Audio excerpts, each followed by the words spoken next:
It's not everyone's cup of tea to consume an entire podcast. That's why, welcome to the Ranveer Show's highlights channel, DRS Clips. Subscribe and hit that bell icon. Will World War III happen in this decade? That's a very interesting question. Nobody wants World War III. See, if you look at the US, they have so many interests all across the globe. They have so many systems they've put in place. They've put supply chains in place. They've got so many alliances in place, so many investments in so many countries. If a war happens, they will lose all that.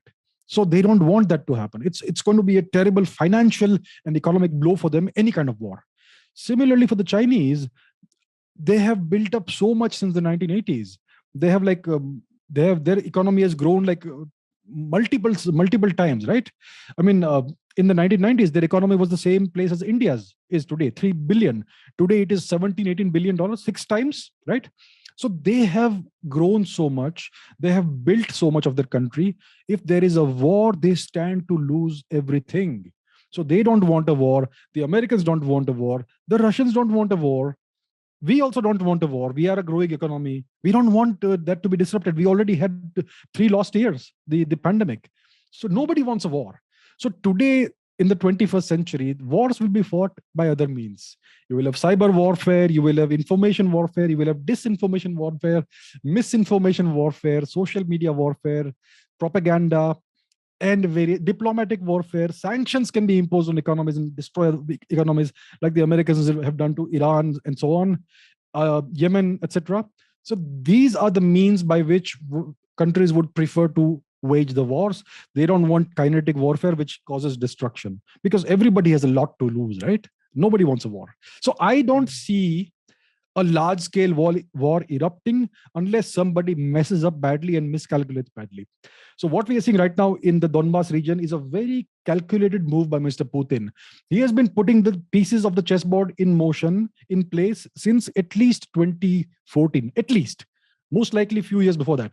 So what he has done yesterday, he has been planning for a decade. This was the end goal, and this is still not the end goal. There is more to come.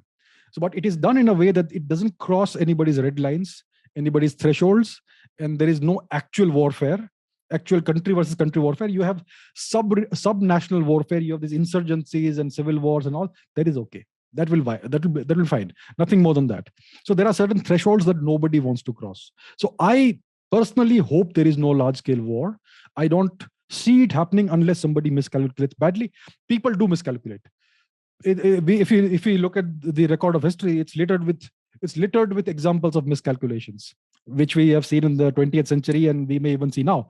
One hopes it doesn't happen, but if Mr. Xi Jinping does some stupid misadventure, or if he is kicked out of power by the by the Chinese Communist Party's Politburo, if there's a coup, or if something goes wrong somewhere else, if the Americans miscalculate, there could be a war, which is something we don't want, because there are nuclear weapons on each side. Everybody has them now. So it would not be a good thing for the world. So I hope it doesn't happen. I think it's very unlikely to happen, but there's a small chance somebody could mess up.